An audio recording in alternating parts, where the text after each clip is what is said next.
Okay, so hello everybody.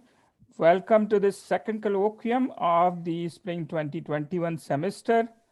As a teacher, I always consider my interaction with students educational, but those are mostly implicit, learning opportunities, and one kind of has to work hard to make them more meaningful. Today is very special as we are going to have, as instructors in the audience, an explicit opportunity to learn from our former student who is now a teacher himself. So Jamal was born and raised in Chicago. He was awarded a full athletic scholarship to Western, where he studied, of course, physics and secondary science teacher education. After graduating, he started working for the Chicago Public School system, teaching multiple courses: AP Physics, Physics, Calculus, Chemistry, Earth and Space Science. That's kind of the repertoire has to be for the science teacher ed students. So that's wonderful to see this such a large spectrum. Recently, he also graduated from Northeastern Illinois University with a master's degree in literacy education. I am personally looking forward to hearing from Jamal today. The topic is very timely and important, and the time has come for us as humans to understand our implicit biases and consciously work on eliminating them. So I'm eager to hear from Jamal. He's going to talk about creating a diverse scientific community. So take over the screen, Jamal. All right, hey everybody. I'm gonna share my screen with you real quick.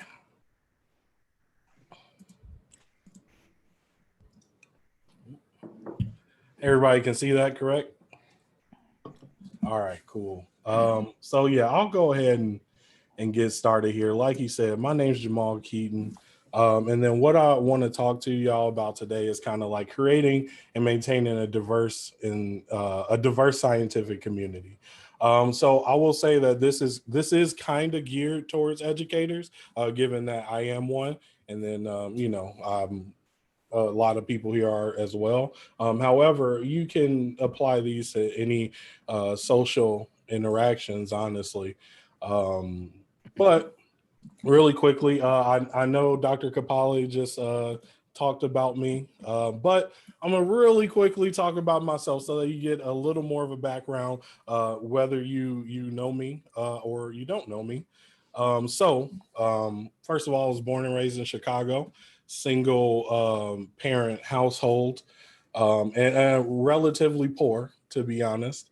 But I was rich in my love for science. Always loved science ever since I was a kid. But it wasn't science. It was a growth spurt and my ability to play football that allowed me to go to the high school that I went to, and then eventually even to Western, right? And I appreciate Western because while at Western, I was able to experience a lot of different things. I've done research with Dr. Kapale, Dr. Gordon, Dr. Wong. I've also done physics demos and science demos with Dr. Babu, Dr. Rabchuk, and then Dr. Barden Gabai. Um, Also, I believe that, and somebody feel free to correct me if I'm wrong, that I might have been the first football playing physics major at Western. Here, we got a couple pictures, me getting to the football business. Also here, we got some pictures directly from our famous lab or our famous lecture hall, doing some light work there. But I also was able to get a lot of experience from Western in educating diverse communities. For example, this little picture here to the bottom left was an experience I got to do at Western where I taught English to students from South Korea, China, and Thailand. Um, After graduating from Western, I went to Chicago Public Schools where I taught at a school called Sin High School. Interesting thing about Sin is the most diverse school in all of Chicago. Over 54 different languages spoken there, right? Students from all over the world come to the school. mainly refugee in nature. After I spent about 4 years there, I went to the school that I'm currently at, which is Julian High School, different but still diverse in its own nature. Julian High School is in the neighborhood that I kind of grew up in. 100% of the students are African American. 100% of the students are also, considered at the poverty level, and up to 33% of our students are homeless or in danger of becoming homeless. Right, so they are dealing with their own very diverse issues, and I mention these things just to say that I think I've gotten some experience through Western and then through my years of teaching with how to deal with diversity. And then most recently, I chose to go towards literacy education instead of more into science, just because I think that I knew the science part, but it was difficult to get students to understand science when they don't know how to read, which is why I chose to study literacy. Um, and that's basically my background. That's who I am. Okay. What I wanted to show y'all today here, I got a little data. I pulled it from the National Center of Educational Statistics. And this is about the US bachelor's degrees conferred in 2018 to 2019. All right. We see here that the total amount of degrees conferred were in the 2 millions. But of those, physical science and technology degrees were only a little over 31,000, right? That's already ridiculously low. Everybody here consider themselves within the 2%, right? But when we look at those 31,000 degrees, Black recipients made up 5.4%. Hispanic recipients a little over 11%, Asian recipients a little under 10%, and then our women recipients at about 40%. Okay. We can just kind of look at these numbers right here and see that there is a disparity in degrees conferred, right? Minority groups are getting less science degrees, less degrees total. Okay. So you might wonder, and I myself might wonder, why do we see this disparity in degrees being conferred? At this point, this is where I kind of want to pause. I want to pause and mention that, one, I am not the end all be all knowledge of Black experiences in college, nor am I the end all be all knowledge for minority experiences in college, right? However, I can give you my insight as being a minority individual conferred a degree. Okay. So reasons why I believe there might be some disparities in the conferring of these degrees are some things that I kind of experienced. Okay. First off, we got our social economic reasons. Basically, for some other reason, whether it be a societal reason or a monetary reason, students can't go to school. This example, as it relates to me, is, as I told you in my background, I grew up pretty poor. The idea of affording a college was not an option. This was explained to me very early. It wasn't really possible. Instead, I had to play football in order to afford it. And then when you think about that, that means that I'm only one injury, one bad performance away from not being right here as we speak, right? Being able to have been a person that received a physics degree or come back and talk to you, right? And imagine how many people didn't get growth spurts in 8th grade so that they could be in my position. That's social economic. Post-secondary support. At the high school level, we do an awful lot to try and ensure that students make it to college, which is why, you see even in some of the worst schools, there are a high percentage of students that go from graduates to graduates of high school and to incoming freshmen in college. However, I think that there's a lack of post-secondary support, secondary being high school. There are many students that get into college and They may have certain disabilities. They may be dealing with depression. They may be dealing with organizational issues and may actually have no way to comprehend how to go about dealing with that. There are some students that have a support system, and then that support system extends all the way through college. But that's not the case for everybody. Surely was not the case for me, and anecdotally, many other students that I was in college with at the same time. Sometimes we don't know how to deal with stress. I was not the best at communicating or dealing with stress. And then I highlighted this one, Inadvertent Prejudice. And the reason I highlight that one is because as educators, as members of the science community, there isn't much we can do personally about somebody's economic situation. Building post-secondary support is a long process, right? If done too quickly, it can just be negative. But inadvertent prejudice is something that we as individuals can work on right now. And so I want to talk about that. Oops. All right. So before we kind of talk about ways we can kind of address inadvertent prejudice, I think we need to make sure we define it so that we're all on the same page, not an attack on anybody's knowledge, just making sure we all on the same page, right? So a prejudice would be any preconceived judgment or opinion. And then any irrational, well, you're seeing into the future there, don't pay attention to it. Any irrational attitude, hostility directed against an individual, a group, race, or their supposed characteristics. Okay. And prejudice kind of comes in two forms, right? We got our explicit prejudice, which are things that are out in the open, attitudes that we verbalize towards individuals. Then we have our implicit prejudice. These are attitudes that we may not even be aware of, things that are inside of us, right? Things that we act on sometimes without even knowing it. And in the social science world, we just really call inadvertent prejudice implicit bias.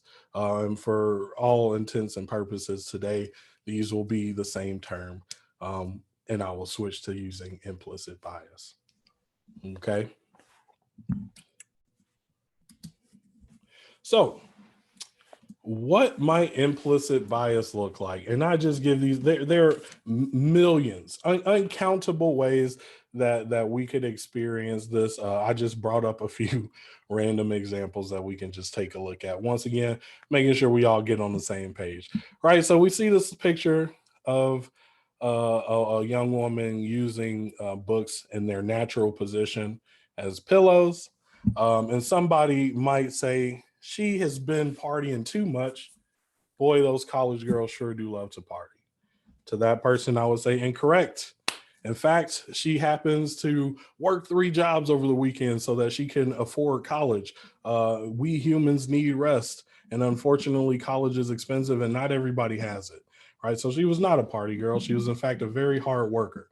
Okay. Implicit bias makes us make assumptions about people before we get to know them. Oops. Let's look down at this middle picture, right? We see a student has really good grades. We'll say, hey, this student looks really smart. She is smart. Okay, she can handle quantum mechanics. I don't know what it's like now, but when I was at Western, quantum mechanics was probably the hardest class. That's just me. Okay. So it's like, oh, she's smart. She can handle quantum mechanics. To that person, again, I say wrong. She is, in fact, not she is he, and he is actually really depressed at this moment. And that extra push might be enough to break that person. We need to look past what we think about people and understand who they actually are. Fair?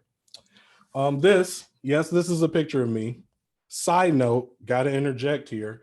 To this day, I have no idea why I'm in this class surrounded by 3rd graders, but this is what happens when you teach.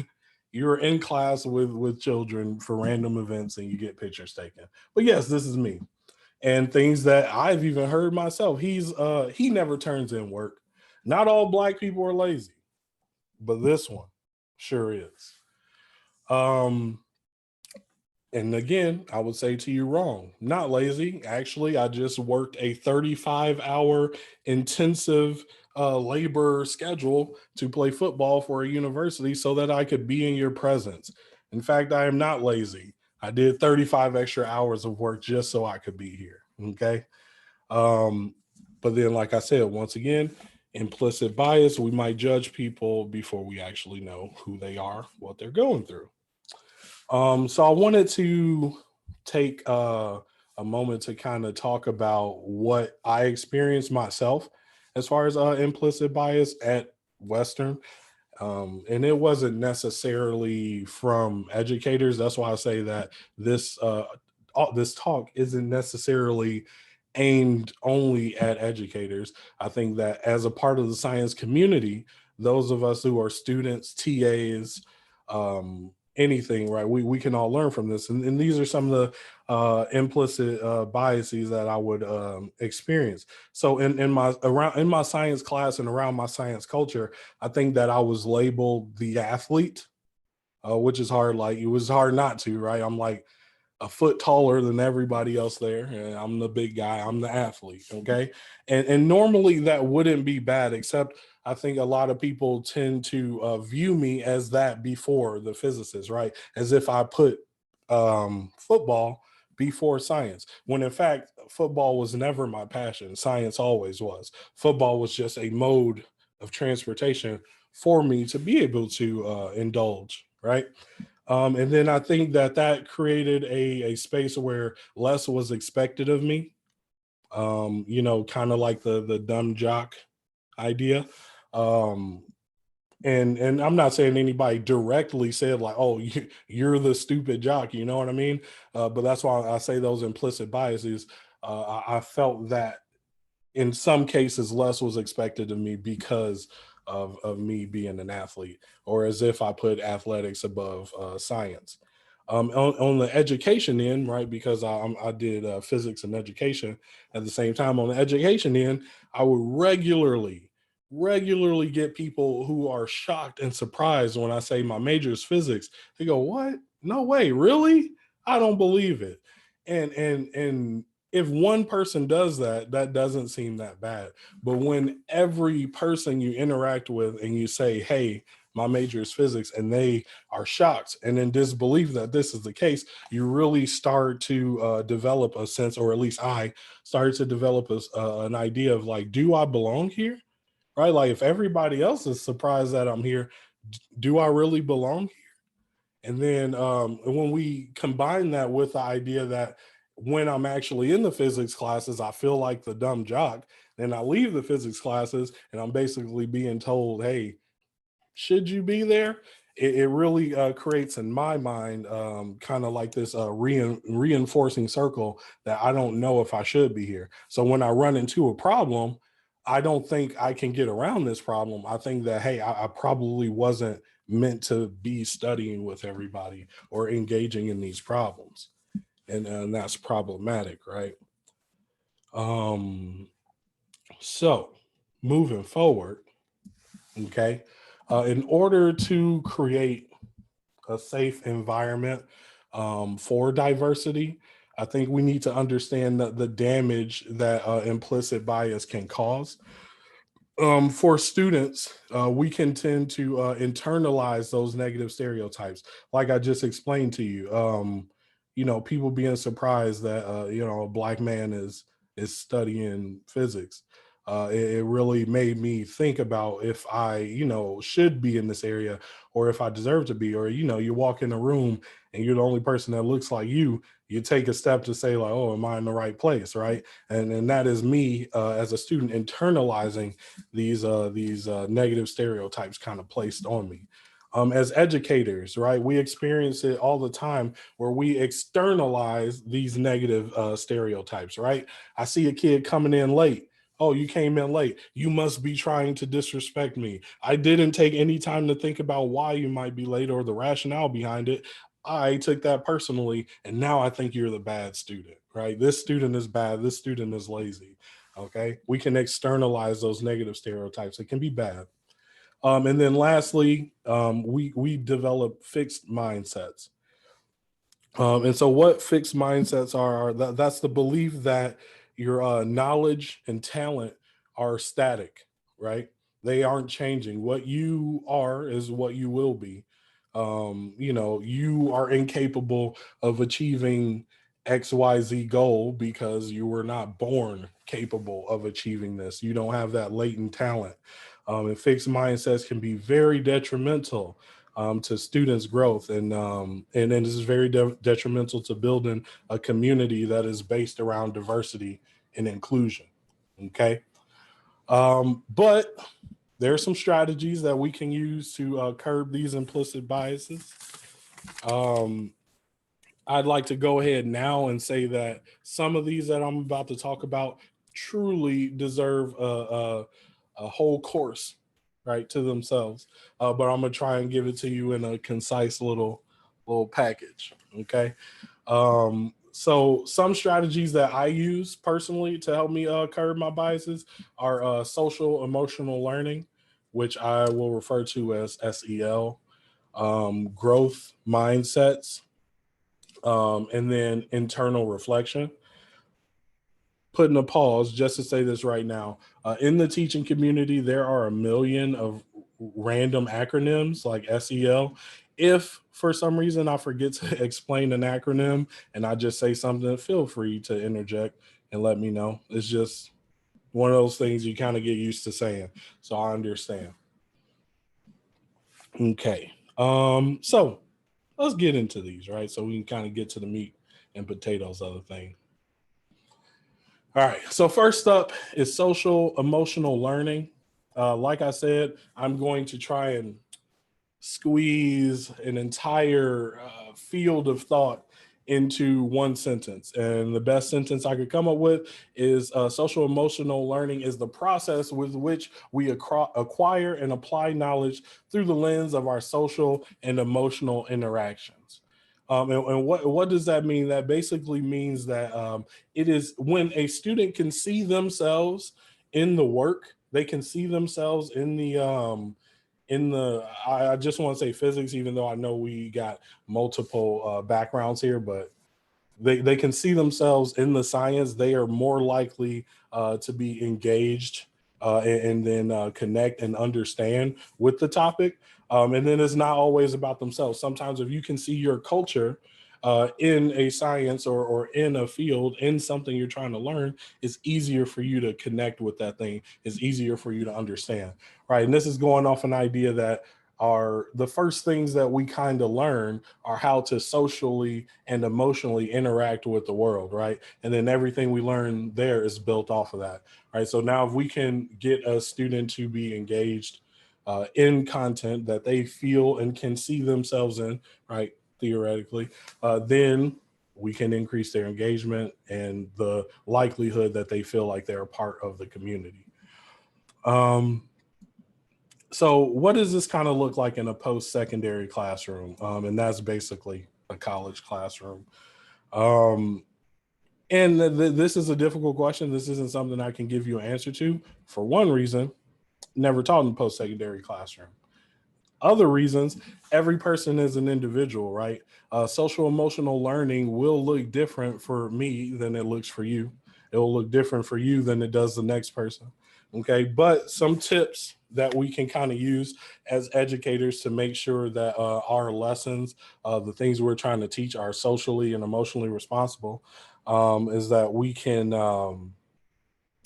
start by trying to survey students at the beginning, survey and genuinely communicate with them, right? Try and understand who this person is. They aren't just student A. Sorry for using your name. You aren't just student A. You're Susie Brooks. You just happen to be the person I see. I'm sorry. Right? You have a story. You have a whole background, just like I explained my background that got you here, and it's important and it matters, right? Now, how can I take that background and try to implement that into my lesson, right? To make you more invested, to make you see yourself in the science that you're learning. And then the second thing is always apply real world and relevant topics as much as possible. That might mean we got to get rid of some of our lessons from the 60s. It might not be relevant, right? But the good thing about physics is that it never stops working. So I think this makes our job a little easy, is that we always have relevant topics, right? Just yesterday, congratulations, they just landed a rover on the moon. That's amazing, right? We can talk about stuff like that. It's always relevant, it's always happening, and it's always awesome. And so I would like to talk about some general benefits that you get from this, right? Benefits is we kind of negate we attempt to negate the internalized stereotypes, right? If I don't feel that as a Black man, I deserve to be or belong in a physics community, well, if I can begin to start to see myself or my culture in that physics community, I can say, oh, no, wait, no. In fact, Neil deGrasse Tyson is a physicist. He's a Black man. I can be here, right? Creating rapport, right? I am only here because my professors created a rapport with me. They know who I am. I know who they are, right? We talk outside of just the classrooms. We talked about more than just physics. We created real, palpable rapport, right? And then the next thing it does is it creates an inclusive culture. Okay, another person may be on the fence about how they should be inclusive when dealing with students, but if they see the next person being inclusive and creating that culture, then they think, hey, maybe I can do that too, right? We start to create a culture of people that where the norm is to include people and to include different cultures and things of that nature. So I have a book here. And like I said, because I'm literally taking a gigantic topic and trying to squeeze it into 2 or 3 sentences. Here's a book that I would suggest. I read it, Social and Emotional Learning in the Classroom, Promoting Mental Health and Academic Success by Goldner, Feuerborn, and Merrill. This book, I think I like it more than any other social emotional learning book because it also talks about mental health, which is, I think, super important in the college scene. There are a lot of students dealing with mental health issues and don't even understand it themselves, right? So as educators, if we can do our part to understand it a little more, and we help out everybody. But yeah, I would suggest this read. It's not super long. It's pretty light read. You could probably finish it in a few weeks. And it comes with some strategies that may be helpful in your classroom. And then, like I said, if you are not an educator, you can always use anything in education in social situations, because all education is a conversation where I teach you something. We all have those. Now, talk about growth mindset. Surprise, surprise, it's the opposite of a fixed mindset. Okay. So basically, what a growth mindset refers to is our internal response to success and failure, right? So if I fail at something with a fixed mindset, my response is that I was not smart enough. This is too difficult for me. It is impossible. Okay. With a growth mindset, my response to failure is that I can work harder. I can do this. I didn't know how to do it before, but I can learn how to do it, right? It's that age-old question of hard work versus talent, right? Talent can take you places. That is an undeniable fact about this world. But I think Michael Jordan has proven that hard work beats talent when talent ain't working hard. Okay. Growth mindset is the same idea. We want to encourage students that there are no walls, no barriers. In fact, hard work can get you where you want. We want to praise things like the path to getting somewhere necessarily than the result. And then also it's a powerful method to help us check our own self-fulfilling prophecies and implicit biases. It would be hard for me to say that I don't belong in a scenario, in a situation, or I don't belong in an area, or that I am not smart enough to be in a certain science community if I have a growth mindset, right? Because with that mindset, it's now impossible, and nothing's impossible. Hard work can make that happen, right? And then the more as we as educators and then even just members of the community promote this idea, like, hey, you worked really hard to earn this, the more that everybody kind of buys into this growth mindset and nobody feels like there's a wall keeping them from succeeding. And then this, once again, like I said, because gigantic topic, put into a few sentences, a book that I read, The Growth Mindset Coach by Annie Brock and Heather Hundley. I would suggest it. Is really awesome, goes into way more detail than me. And it gives you, it's meant to be read month by month, right? So it already has a setup for how to kind of engage in it. And it gives you strategies and tips to help you create a growth mindset type culture. Okay. And then lastly, no pictures, no books for this one because it's about you. Okay. Internal reflection. Why is this important and why is it last? Because any changes you make to your practice as an educator must be intrinsically motivated. There are no words that I can gather together to change your mind. There's no speech, no eloquent thing I can say to you to make you change your mind. You have to be the agent of your own change. It is difficult, especially when we talk about implicit bias, because when we these are sometimes things we don't even understand we're doing, microaggressions that we don't know we are taking place in. But if you think about the change that you want to see and you want to be that change, just stop and reflect. What am I doing? What motivated my actions? How did I interact with a student or another a colleague, a member of my science community? How did I interact with this person, and why am I interacting in this way? And then just stop and think, what can I do to help a student achieve a success? I think too often that gets muddied with the idea of helping a student get an A. An A is not necessarily success. Success is different to each person. So what am I doing? What things am I saying? What goals am I trying to reach to help a student feel like they have succeeded and they also belong in this community? Okay. So, and once we kind of get this going, there are some things that we can kind of keep to ourselves to help make sure that we maintain this diverse community. And then so a couple of things here. These are not the holy grail of things to live by. These are just a few things that I think are important, right? So one, focus on seeing people as individuals, right? If you see people as a group, you're literally undermining the whole thing we're doing here. Everybody's individual. Everybody's story is different, right?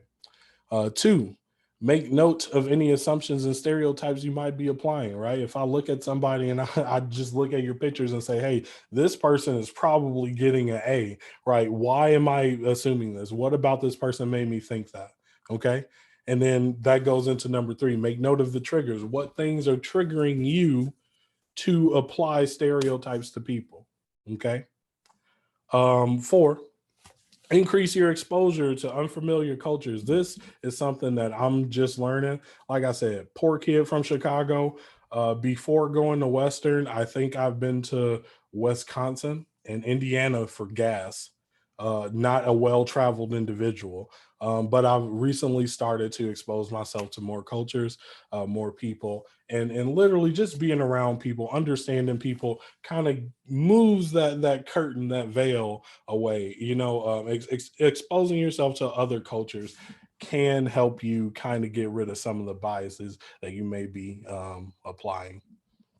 Trying to see things from others' perspectives. Once again, another thing that's difficult for me. I like being right, so it's hard for me to stop and think of how other people might be right. That has been the mental thing that helped me. Instead of thinking how I might be wrong, I try and think how might this person be right, and it's helped me get over my ego trip of needing to be right. And then lastly, and I'll put this one last again because to me, it is the most important, avoiding comparing struggles. Another little anecdote. I do this a lot and I need to stop it.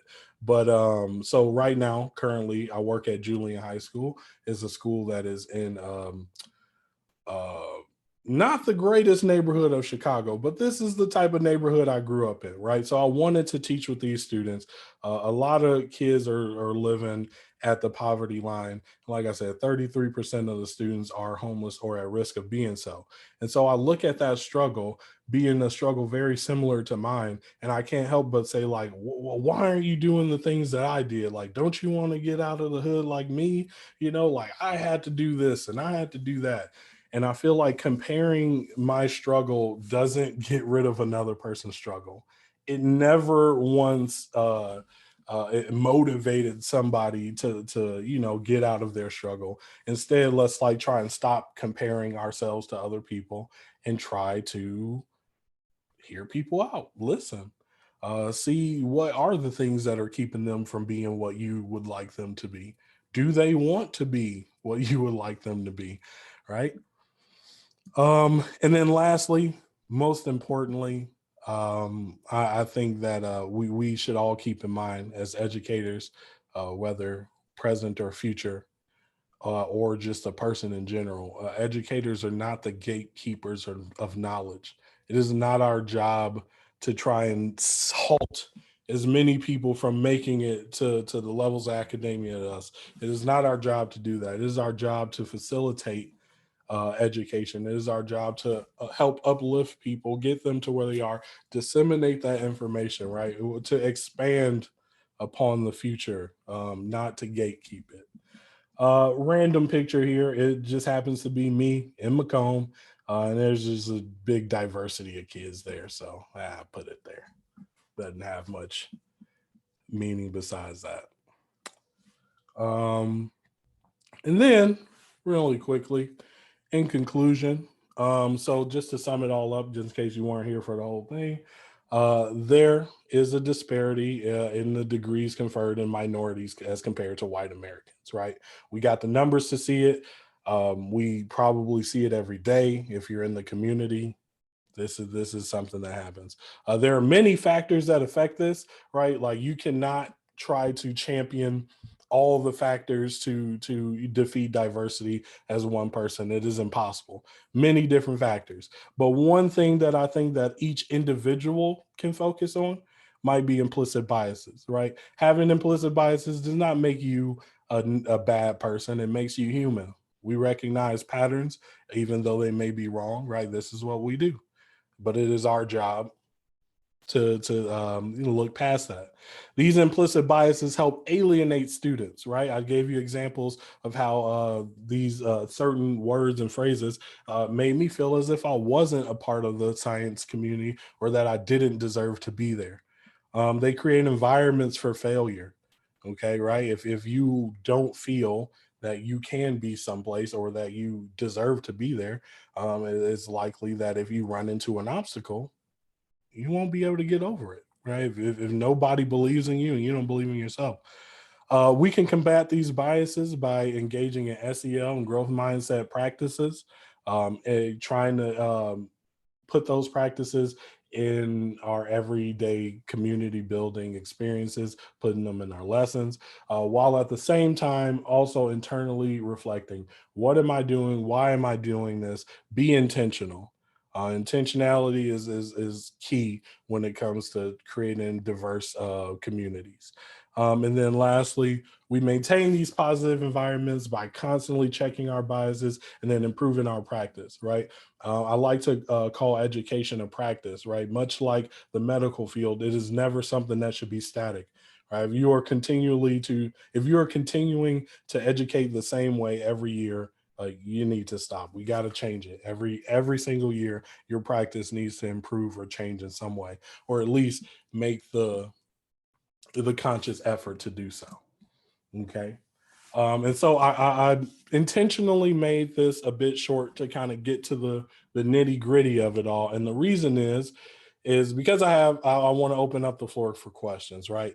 I also looking at the national database for degrees found that I am one of only 703 Black males conferred a physical science degree in 2015. I also happened to graduate from this very university, WIU. I bleed purple and gold. Okay, so if there was a time to talk about diversity with somebody, why not now, right? This is the perfect time. So I believe in order to build a community, communication is key. So I want to spend the rest of this time talking. Anybody got questions? Okay. Wonderful presentation, Jamal, and thank you for taking the time to share your personal experiences, personal story, and your thoughts on what we can do as educators, as the higher education community, to change things for the better. So I'm going to open up the floor for questions. I can see all of you in a gallery view, so please raise your electronic hand using the reactions menu, and then I will call out your name, and we are going to do this time interactive kind of verbal discussions as opposed to posting your questions on the chat. And we have Dr. Babu's hand up, so I'm going to give him the opportunity to ask his question. Hey, Jamal, very nice presentation. Thank you. Okay, so, one of the things that you focused on was the implicit biases that many people have. I have observed that many people who have implicit biases are not aware that they have it. Hmm. So what do you do to make them realize that they have implicit biases? Well, that's a difficult conversation to have. I think that we should move away from the idea of saying make them, right. We won't be able to make people make these choices, right? Like I mentioned with the internal reflection, a lot of this has to be something that's internal. I would suggest personally is a conversation like, hey, can you explain to me like why this certain person was treated this way, or why this grade is this way? We should always have some rationale and explanation to the things we do. Nothing should be by chance. And then during that discussion, if it becomes aware or that you can bring up some of these implicit biases, maybe that would be the time. I think each individual might handle that conversation differently. We know there are some people that are very strong in their beliefs. That would be my most neutral way of engaging. Ask them why, see what ways they might be right, and then have the conversation. Like I said, in order to build this community, in order to have a science community, we have to communicate. We have to talk to each other. Wonderful. Thank you, Jamal, for that. I had a comment in the chat from Dr. Rapchak. He was there for a brief amount of time, and I would like to personally thank Dr. Rapchak for contacting you initially and then getting you in touch with me for this presentation. So a comment from Dr. Rapchak is, thank you so much, Jamal, for sharing your experiences and this message. Now we have Dr. Barden Gobai's hand up, so I'm going to hand it to her. Hey. Hey there. Very nice job, Jamal. Very nice job. And by the way, I happened to hear about it. Jim Rabchuk shared with me about this.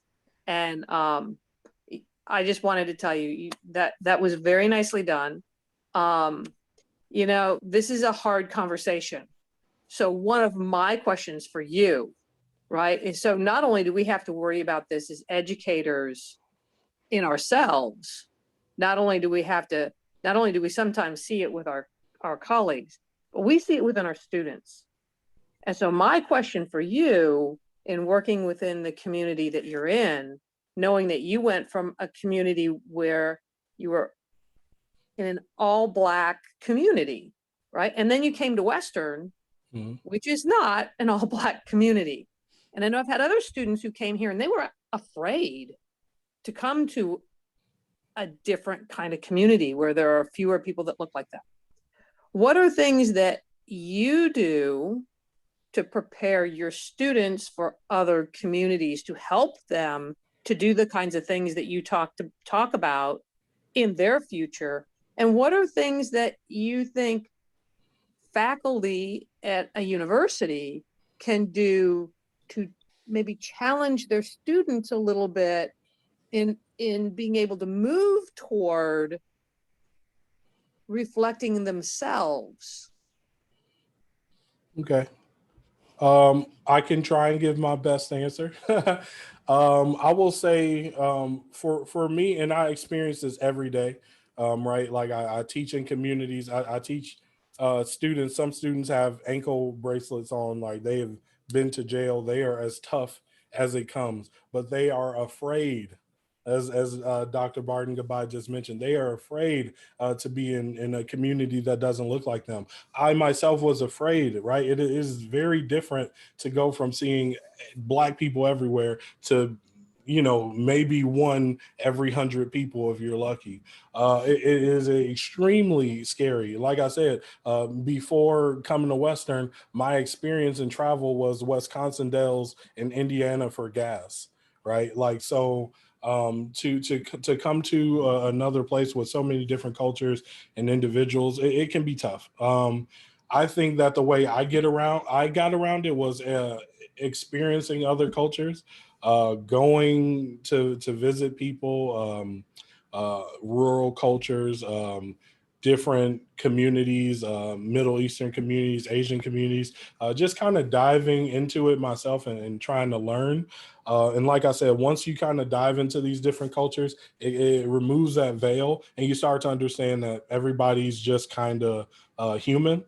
Another thing that helped me is kind of forcing my other undergrads at the time to hang around me, partly because I didn't understand everything. Vivian might be able to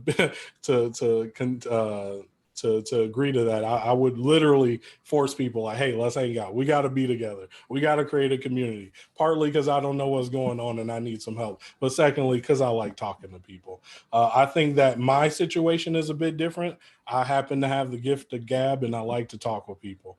Other people, you might have to drag them into some of these communities. You might have to be a little forceful, not too forceful, but a little bit when it comes to experiencing something different. It's very difficult. When I talk with my students, they can't even imagine themselves as a scientist or in a science community. They can't even imagine themselves at certain universities. So there comes a point where we have to go from imagination to reality, right? Force people, if you will, sometimes to experience those cultures. I know I like to put other cultures into my lesson just so that students, who live in Chicago and never been outside of it like me can see that there is another world out there. There are people on the other side of the world that don't know you exist that are doing their own things. I think melding of cultures is probably our best bet. I wouldn't say melding, but experiencing as many different cultures and people as you can is probably the best way to get students a little more comfortable with that sense. If you just stick to your own communities, college becomes very difficult. And I can only speak from the perspective of a Black male in America. If I would have stayed to only Black male communities, I wouldn't have had anybody to discuss physics with. There were no other Black males. I wouldn't, have been able to study or learn things from other people. As far as what we as educators can do, that is a super difficult question to answer. And I don't think I can answer it in a few minutes. I think the best thing I can say is just have positive intent. If you aren't sure what you should be doing, try to do the right thing. And that's super hard to say, and that's super vague, and I understand it, but it is such a diverse situation here that is difficult for me to say at the moment. Maybe I'll think on it some more, and if I have a better answer for what we as educators can do to infuse culture into students, I'll let you know. Yeah, my idea was mostly, what are you doing? And I think you've answered some of the things that you're trying to accomplish with your students. And I think a lot of I think it's hard. And I think knowing what different people are doing to try to bring their students out of their cocoons, right, to something that's a little less comfortable. And that's hard. And that is really hard. But helping them to find a way to be comfortable. And the shy kids and the kids who, unlike you, are not, that outgoing, effervescent kind of, right? There are a lot who aren't going to come out easily when they find themselves in a very different cultural situation than they're comfortable with. And I can name a few. So it's hard. Thanks, Jamal. I appreciate it. Any other questions? Yes, so we have Dr. Meager from biology raising his hand, so I'm giving the floor to him. Okay, thank you, Jamal. So I'm a biology prof, and what I say might be full of implicit or explicit bias, but I'm asking you this because you're an African-American man, right? And I have African-American students. So I guess I just wanted to ask you about some things that I've tried based on observations I've made. So I teach genetics, it's a lot of math. And through the years, I have noticed that there's a higher fraction of Black students that fail or drop than white students, right? I can do the statistics. And I think it's because they're not prepared. So a couple things I have done, but I would like to help. I just want to make sure I'm not hurting, right? So I've made this observation, and I've talked to colleagues enough to know that I don't want to do or say things that suggest you're not likely to do well because you're African American, right? Even though I have observed that there's this correlation. So I have tried a couple things in the last couple of years, which might be what you talked about. So at the beginning of my genetics labs, I try to meet with every single student for 5 or 10 minutes, right? Just to say, who are you? Where are you from? Et cetera, et cetera. So that's one thing. You can tell me helpful, not helpful. But another thing I have done is that I noticed that in my classes, if I have students work in groups, they sort out often by race, which often is performance too, right? Based on what I've seen. I've tried to break that up. I no longer let students choose their partners. If it's a big lab experiment, I use a random number generator to stick people together. Or if it's in the little breakout discussion rooms, I assign them at random. So that's my second thing, right? Is I've decided to sort of step in and not let people choose as they would socially normally. Okay, so maybe that's the thing I'd sort of like some feedback on. No, I don't disagree. I've done it myself. Honestly, I can tell you right now, as a Black man, if I walk into a room and I have no idea what's going on, I'm definitely just going to gravitate to the other Black people. Like that'll just happen. It's just where you feel comfortable. And I don't think you are wrong for separating them. I think that's right. Like we said, sometimes you will need that push into other cultures or around other people. One thing that I might suggest is that maybe there are different like types of personality tests and things like that you can kind of indulge in. Is that maybe instead of randomly sorting them, right, we make it a little more purposeful, right? So like not only are you just separated, but now I put somebody who is ready and willing to communicate, a more outgoing person is in a group with people who may not be, right? Because if you randomly put them in groups and everybody and then one group is all the communicators, that group is probably they're going to be the science community you want to see, right? They're talking to each other, they're figuring things out. But then the other group may not be just a bunch of Black people together. It may be a super diverse racial group, but they might not be very diverse as far as like how they interact. Like Dr. Barden was just saying, in that not everybody is kind of the same.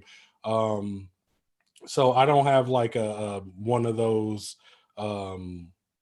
personality quizzes on hand to reference for you, but something like that where you get stronger personalities accompanied with people that are maybe a little more shy and not necessarily random, because I'm pretty sure you'll probably find that sometimes they're in random groups and just still don't communicate. Sure. I can sort of, like, we've been doing breakout rooms on Zoom. I'll pop into some and they're all chattering. I pop into others and there's one and silence, right? So, I think I was just sort of being the sciencey guy trying to, I don't have time to figure out who these people are. Let me at least not let them self-segregate and sort out. But that, I think, is a good, if I could find something that was like a quick 5-minute thing that they could do, I could know within the first few days something about them. And another thing I wanted to, this just popped into my head when you were talking about like basically them suffering from, not having the math skills. Guilty was one of them. Maybe some type of pre-test at the beginning of the year, a math related one, to say like, hey, you have been selected as a person that is not doing, spectacular in math to receive these extra services or be a part of whatever group that you think might help that out, instead of just being like, hey, you were unfortunate and unable to do this math based on how you were raised or whatever that may be. Well, Not saying that that's what you were saying, but. Oh, yeah, no. So, but that's the thing, right? To sort of like make whatever extra opportunities available to everybody that I haven't identified just by looking, scanning skin tones in the classroom. Absolutely. I will say I do give them a little math thing, but I don't follow through like that. I say, make sure you can do this and tell me if you have problems. If I were to check it, then I could identify those with problems, right? But it's like that. And so I'm sort of trying to do stuff, but there's a lot of things I haven't followed through with to really make them useful, I think. So I appreciate your feedback. Thanks a lot. No, I appreciate the effort you're putting in. Shows a lot, says a lot. Thank you, Jamal. I'm enjoying the interaction that's going on and the back and forth and the exchange of ideas. So like I said in the beginning, we're learning a lot from our former student, right? And so time for next question. We have Dr. Barton go by raising her hand again. So the floor is yours. I just wanted to follow up with some of what Jamal was saying. One of the things we have found in research with group dynamics, right, is the issue of, I will say, the leaderless groups, right? And I've talked to this with TAs for years, with my students for years. When you design a group, you might misdesign a group initially, but then as you watch them, it's fairly quick when you have two really strong leaders who are butting heads and another group that's floundering. And so sometimes if you start picking up on, and you'll pick up on this fairly quickly, those groups that are floundering, readjust some of the groups. The students are usually pretty amenable to it in the first couple of weeks. If you let them know ahead of time, we're going to try this set of groups, and we may be changing them to allow for everybody to maximize this. I know that there's a lot of efforts across campus to try to encourage students to get to support, right? The problem, and Jamal, this gets back to what I was asking before. One of the problems that we see is the students who go to get help are the students who are already doing well and they're struggling to get the higher A, right? It's not the student who's struggling because they don't have the strong math background who's showing up to get the math help. So, I think if we think about if we're going to do that in groups, one of the things we might want to really look at is how can we design our groups that they might become study groups outside of class and encourage that. So how do we design this? And so I think what Jamal, what you were saying is really key. Knowing something about your students, making the observation. You may have a personality thing ahead of time. You may not. I don't know that that's that key, but watching the groups in action and then paying attention enough while they're working to see how the group dynamic is working, and then adjusting things to make it a more cohesive working functioning group. And you may end up with some groups that just don't. But as long as you're making the effort and make those changes and warn the students ahead of time. One of the things I know in teaching high school, you've got about 2 weeks, maybe a week and a half to 2 weeks from the time you start classes until things are pretty well set. In college and lab, you've got the first lab. By the second lab, things are habit. And that's been, I've done enough research to know they have their place, they don't want to make a change. So you've got to warn them in advance that this is a temporary situation and there may be just additional modifications made to groups to allow for better functioning of them. So there's less flexibility. I'm sorry, go ahead, Jamal. I was going to say, I agree wholeheartedly with what you said. The thing I'll add to that, what you were talking about at the end, the transparency. And that's like, for some reason, sometimes people feel like they need to hide the reason or purpose behind what they're doing. And from my experience, I found that they understand it. You don't have to hide it. You can be transparent, like, hey, I might be switching groups for whatever reasons that you decide, like Dr. Barton Goodbye was just mentioning. As long if you tell people ahead of time, it's okay. Like, education doesn't have to be a secret. I think transparency is super important. Letting people know why you are doing something, when you may do it, for what reason things may change. It becomes less scary. Yeah, wonderful. Thank you for that. Let's go on to Dr. Brooks. I think I saw Michael's hand up for a while. Michael's hand was also up, but he was the one after Dr. Brooks. So I'm going to let Dr. Brooks speak first. Hi, Jamal. Thanks for your presentation. So I'm math faculty on the Quad Cities campus, and I've noticed within recent years, happily, a little bit more diversity in my students, which is fabulous. And so I'm trying to make a concerted effort. And if you address this in your talk, I apologize. I was a little late because I was finishing a class until 3:20. But one of the things that I do with my students is on day one, I give them a questionnaire just to kind of get to know them. And within the past couple of years, I added in there for them to circle their preferred pronouns. And I was really happy to see actually last fall that a student on that first day questionnaire just came forth and was like, I'm transgender. And so the fact that she felt comfortable enough to divulge that information on day one, I found encouraging. And I've also had a student who was openly Muslim, and about midway through the semester, she had asked if she could use the classroom across the hallway for her to worship in at various times of the day. So I felt like those two interactions were positive, that those students felt comfortable. And so my question is, what other things, even if they're little, like adding on, what are your preferred pronouns on the questionnaire? What are other little things that faculty members can do that show their students that they are, open to embracing diversity in their classroom? I think those are wonderful starts. I think that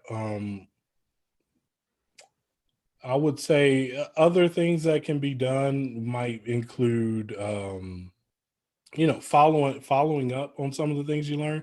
Like, so often people will do like the surveys and then kind of leave it there. Nothing, in my opinion, shows a person that you took that to heart more than actually following through up with bringing it up at another time. Like, I don't know, let's say, like you said, the person had mentioned that they were a Muslim, but you once they decided that they wanted to worship in another room, that gave you an opportunity to show, like, hey, not only did I have that information, I applied it. So I think that, and not necessarily that you need more, but maybe just like more of that, right? Like applying the information that they gave you. But other things, as far as like what you can get to know about students, ask them things like what might hinder their education, right? What is something important that I should know about you? I think that everybody is pretty different. There's like a large amount of things out there, so I don't know if I want to just list like, oh, ask this certain thing, but you could maybe ask questions that that could pertain to anybody, right? No matter who you are, you have some type of expectation for the class, or maybe even a fear for the class, right? What might, I ask my students all the time, especially most high school students are afraid of physics. Like, what about physics is scary to you? What might I be able to do to help alleviate that fear? Okay. Or maybe midway through the semester, I'll ask them, like, what are things that I do that annoy you or hinder your process? That doesn't mean that they're going to change. Some things won't change, right? But maybe it might be something that's informative to you. I feel like any question that you want to know, you can ask. I think that sometimes people might be a little afraid to ask questions, but sometimes those questions need to be asked. Like, I don't think anybody ever asked me during my college career, like, did I feel that there were any implicit biases, hindering me from my education? Nobody ever asked it, right? I wasn't really asked about it until after I graduated, right? So maybe you might want to ask uncomfortable questions, within reason. Obviously, anything that puts you out of your comfort zone, maybe you don't want to ask, right? That's why I say anybody else from the community might want to share on things that they wish they were asked. Yeah. Okay, thank you, Jamal. Let's move on to Michael Ansar, who had his hand next up. So, Michael. Yeah, hello, Jamal. Thank you for a wonderful presentation. I don't know whether you've already answered my question, but I would like to ask, I came across this question. How will you use your past experiences and your future plans to encourage and promote inclusiveness in your workplace? Okay. Awesome question. I think that, like I said, a big key to how I was able to graduate from Western was my willingness to indulge in and experience other cultures. And so what I do, I kind of almost make that a requirement of my class, is that we will kind of indulge in other cultures. We will learn about things from the other side of the world. If I'm talking about a science thing or some type of theory, that maybe the developer or discoverer of this theory was from a different country, I may take a moment to talk about that country and this person and the impacts they have, right? I think my experience at Western 100% molded the way I practice. Like, for example, a small thing I did while I was working at SIN. I told you this school is the most diverse school ethnically in Chicago. Over 54 different languages spoke. I took the effort to try and learn hello in as many languages as I could. And in one class, I had over 7 different languages, right? Like, we had Urdu, Mandarin, I'm saying, like, Spanish, all types of languages. And then I think just taking the effort to try and learn a little bit about a culture and then show students that it is okay to be a multicultural, globally minded citizen. I think that right there is a lot. A lot of people don't do it. And that step right there, which isn't a major change to how you educate, is just a little more effort to say, like, hey, well, I have people from other countries and other cultures. Let me take a moment to learn about that. And kids enjoyed it. Hope that answered the question. Okay, thank you, Jamal. Dr. Meager left, and he just left a note for you. He said, thank you, Jamal. I'm a biology professor at WIU. Appreciate your talk and your feedback. Gotta go. So he has left. There is another note in the chat that I would like to read, and then we will go on to one of our former students, just like you, Jacob Brown. But let me read the note first. That's from Vivian Breslin. A side note, because my graduate school. Well, why don't I do this? Vivian, why don't you speak up and talk about it? Yeah, gladly. A note for the stuff with Susie too, because there's, and I can speak from my experience as I'm transgender, is one of the ways of openness and getting people to come feel that is to feel like people can come to you by showing support. And one of the ways that you can do that is by displaying your own pronouns, because that's kind of one of the privileges of being like cisgendered, especially, is that people can kind of assume that, and so you don't have to share them, but so openly sharing them kind of shows that like you are open and willing to just not assuming and just giving that information without having to necessarily ask other people. But my other note was with that discussion, someone had said that, you know, like if you look at the statistics, the African American students were higher. One of the things that I have done a lot of work with when it comes to education and diversity is you have to look at things from an intersectional picture. And so what that means is that every minority part has some intersection. So your experience as a Black man is different than an experience as someone who's a Black woman, or as a poor or a rich person. All of those experiences make your stuff different, and sometimes those interact with each other. And so one of the ones that there was a person at MSU who was very kind of borderline eugenics with stuff of trying to show statistically some stuff that were kind of like differences between races. But when you don't look at things from an intersectional picture, you can make some correlations or causations that aren't really true. So one of these examples was like when it comes to math skills. Well, when you're coming into college, your math skills are going to be determined by the quality of your K through 12 education. And so what is K through 12 education funded by? It's funded by your property taxes. Well, your property taxes are determined by your income. So the higher your income, the better your schools are going to be. And the better your schools are, the better likely you are to succeed. And then when you consider that income determines your schooling, and so that makes a chain that if you're a person who's in a lower income area, you're less likely to succeed, which means you're less likely to go and do that. And it doesn't matter on race. Where race comes into it is that historically we have a lot of explicit and implicit laws and things. This is exactly what Black Lives Matter is trying to talk about, and things like that, where it's not even just like police things, it's just overall. So like a person who's African American or a person of color is in some cases like 4 times more likely to be arrested and charged for the same crime as a white person. There's these implicit biases that come through here, and with segregation and slavery have created a system where essentially people who are people of color have struggles that aren't the same to increase their social standing, especially financially.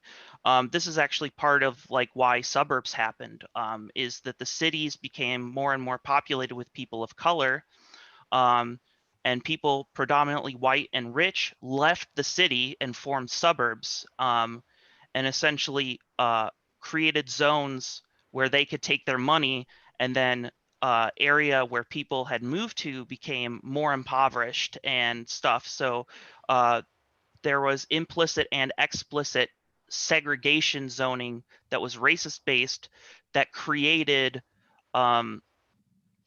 socioeconomical differences. And if you looked at people from that, instead of looking at, so this is kind of like a double faced thing where, so if you take a look at math skills, it's rated more to your socioeconomic income than anything else.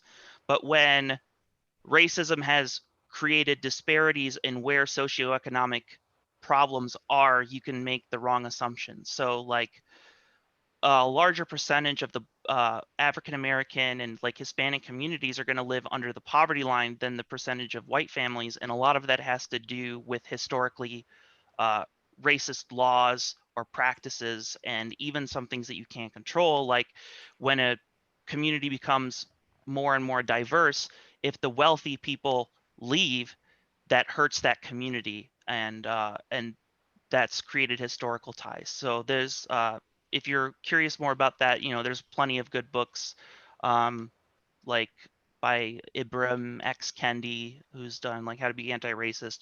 But like looking at history from a skeptical point of view and looking at how all these things are tied are very important. I Yeah, and thank you appreciate that. for, yeah. Oh, sorry. Yeah, go ahead, Jamal. Okay, I was gonna say, yeah, I appreciate that.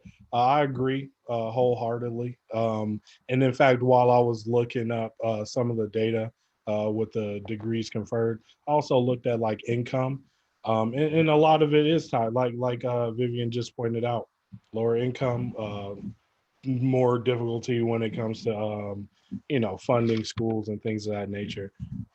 Yeah, I agree. Appreciate it. Very good, thank you. So we'll go on to now Jacob Brown, one of our former students. Jamal, you probably overlapped with him a little. Yeah. So thank you, Jacob. The floor is yours.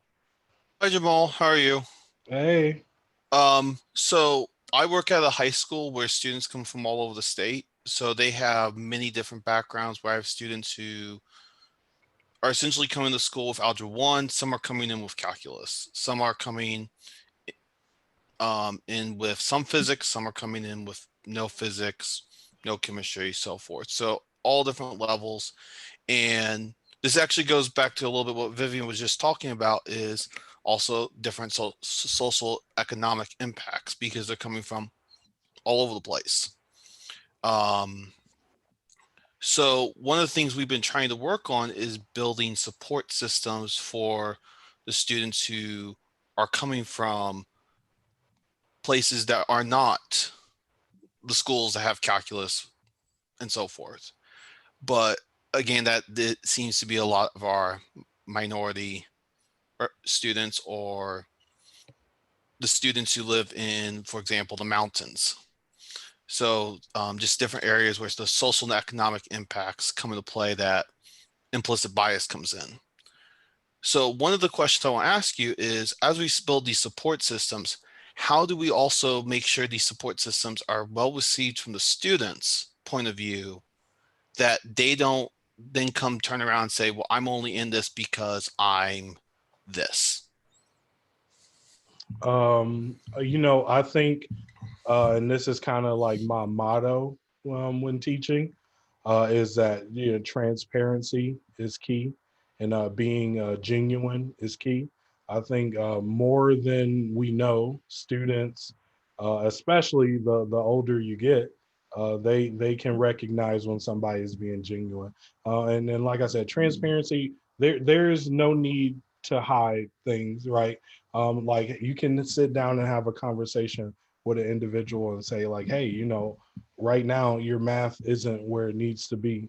That isn't something that's a race issue. That's a fact. Like, you are not capable of performing certain math tests.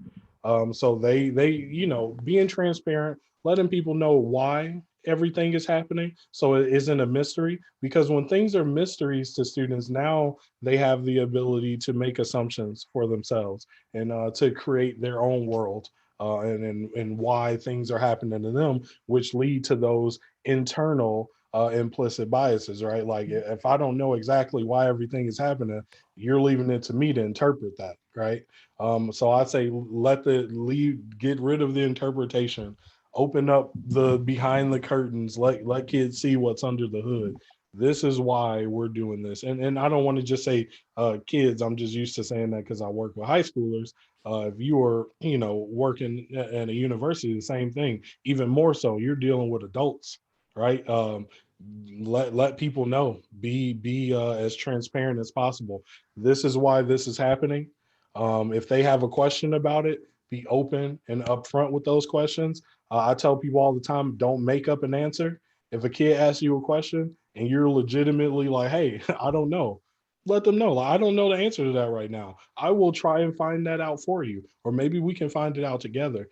But the moral of the story is transparency.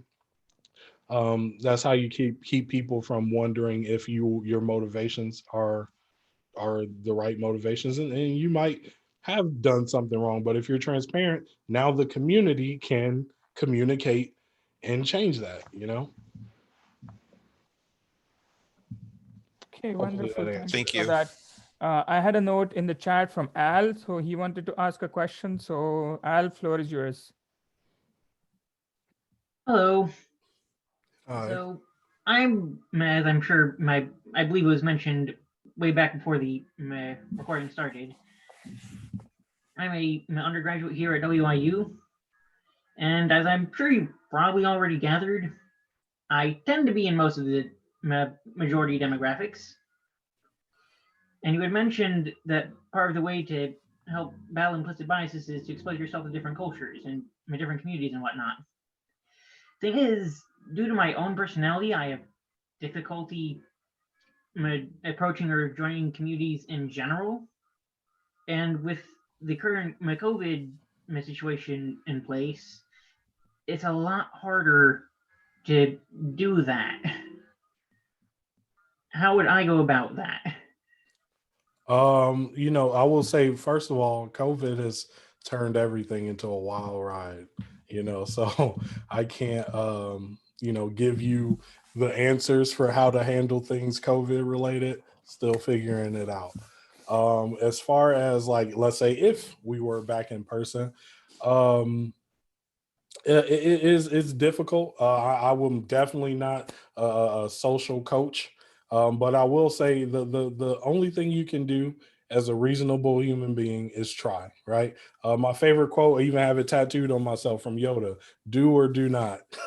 You know, so instead of you know, saying, you know, it might be difficult for you, but remember, if we have that growth mindset, you are not incapable of joining these communities. You have to work at it, right? And it may not be easy, it may not be comfortable, but try. You know, find a community that you think might be interesting, go to a meeting, join a club, you know, gather a group, ask a group to come together.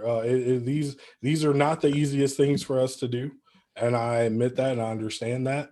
But unfortunately, besides hoping that somebody kind of pulls you into the scenario, all you can do as the individual, or at least unless somebody else from the community wants to speak up, which I'm all for it, I would suggest, you know, get in there, give it a shot. Go to whatever community you want to be a part of. Be that change you want to be. If you want to see the change that you are a more globally minded, you know, cultured individual, experience those cultures, you know. I think that's the best experience I can give. Also, good luck to you on the undergrad, man. I hope everything goes perfect for you. I hope you graduate and get everything you want. Wonderful. Thank you very much for that advice, Jamal, and pointing out that it's difficult to, you know, get out of your comfort zone and try different things out, or you know, get to know somebody who doesn't look like you, think like you, talk like you. I believe Michael also has his hand up. I don't know whether he forgot to turn it down or he turned it up again. Michael?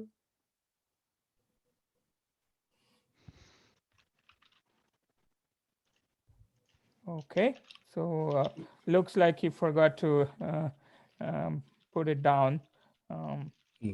Yeah, so wonderful conversations, you know, from what I gather is we talked a lot about implicit biases and how to kind of deal with the students that are already on campus to create an environment to so that they are successful, you know, create a sort of nice environment, conducive environment where they can be successful immaterial of their background. But you know, as an administrator, my challenges are also on the recruitment front. You know, dealing with implicit biases and the kinds of things that we talked about sort of helps with retention and bringing everybody up to a certain level. But how do I recruit you know, students of different community? I mean, going back to your personal story, for example, you said it was football that helped you stay with science, come to Western, get educated. What do we need to do as educators, as higher education institutions, or even at your level at as high schools, to bring these students out of poverty and make college even possible for them, if they don't see it as a possibility right now in their future? I think that is a super difficult conversation, one I struggle with on a day-to-day basis. I do believe that, not every student is like me, because like I said, I had a natural inclination towards science. I loved it. So it was not as difficult for me to see myself in that situation. However, like I said, I work with the communities that you're trying to reach, and a lot of students do not see themselves. They can't even imagine themselves in that situation. Even if you ask them what they want to be, everything they want to be are things that they can see. YouTubers, beauticians, pro athletes, things like that, things that they can see in their community and ways that they see success in their community. I think that it is important to go out to these neighborhoods. You are not likely to find students getting field trips from the neighborhoods that I service to Western. One, they just simply sometimes don't have the money to charter a bus to out there. And in other cases, they just may not be interested. Like I said, that fear of experiencing a different culture, life outside the city. So I think the onus would be on us then to reach out to them, right? I choose to come to and teach in this neighborhood so that students can see this is a Black man that is successful in the world of science. Like, you can envision yourself there. You can learn science. For you guys as administrators, maybe more mission work, or I think, what do they do, like those college days, where all the college, the people, we had these at my high school where everybody would come into like the gymnasium, and there were a bunch of different colleges there. Maybe focus on some of the schools with these struggling communities. Let students know that they do have a space in your community, right? And the reason I keep bringing this up is that honestly, and you probably wouldn't believe it until you saw it, there are few students that even believe that it's a possibility that they could be in this chat with us right now.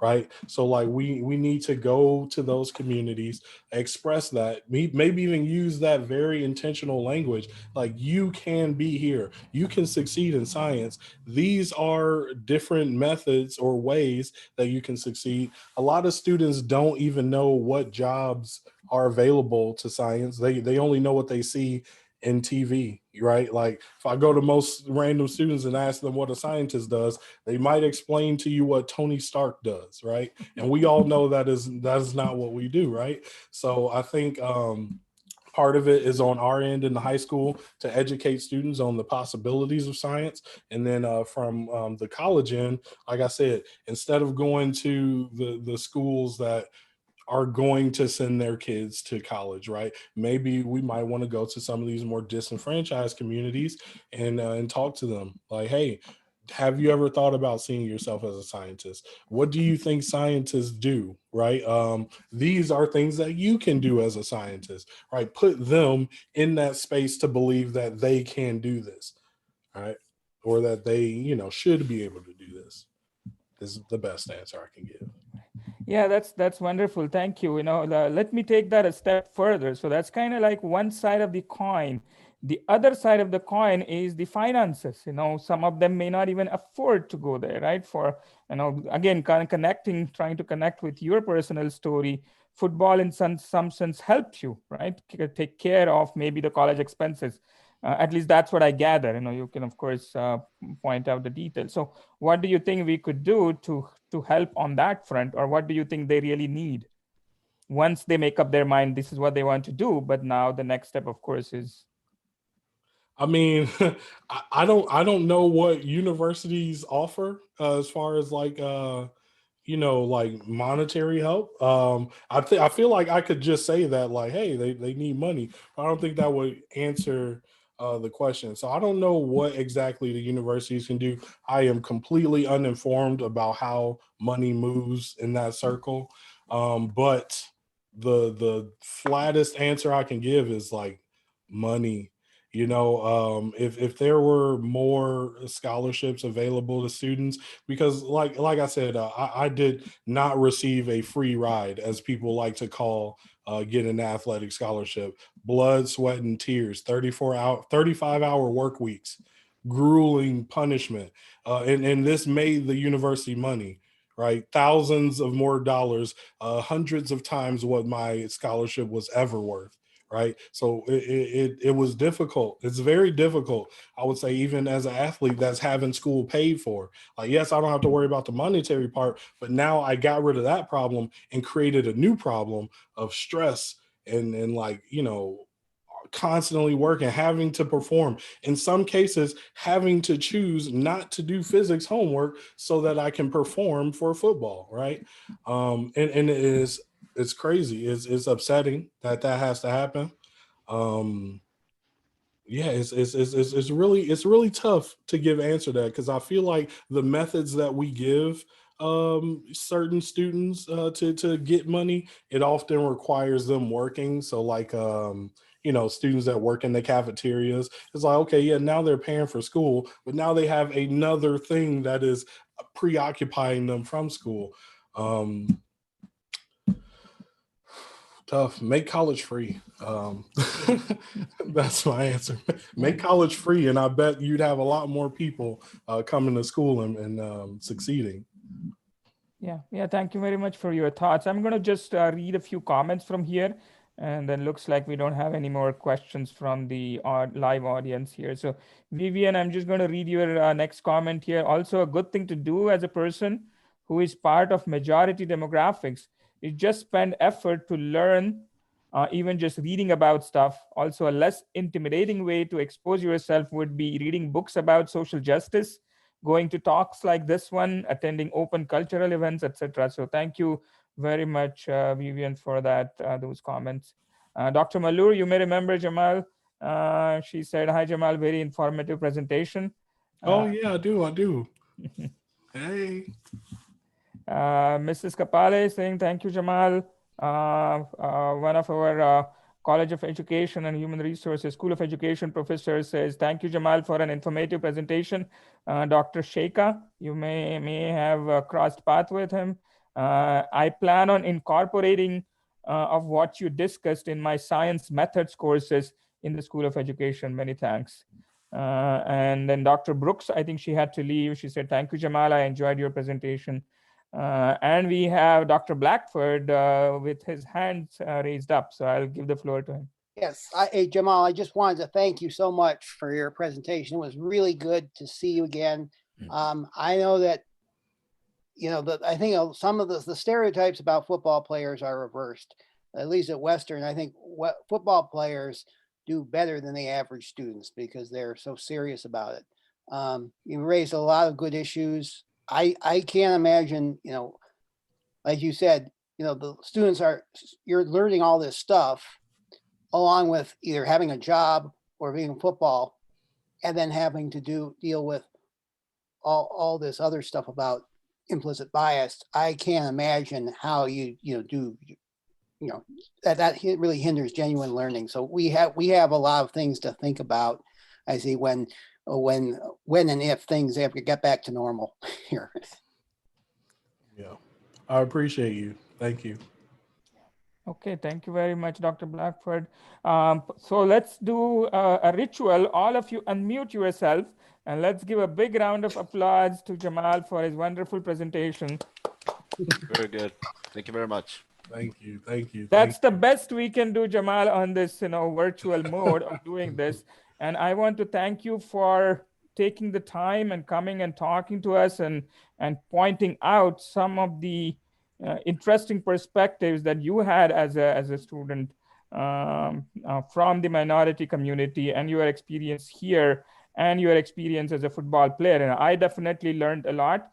It's always good to see the other side, and I appreciate you taking the time to tell your story. Sometimes, these stories are difficult for the person to share. And we appreciate your courage in doing that. These stories are important for all of us to hear. That's what, creates this human connection. That is what is needed, right? And I would also like to appreciate all of the audience in coming, joining, participating, and asking questions. It's wonderful that you're thinking about these things.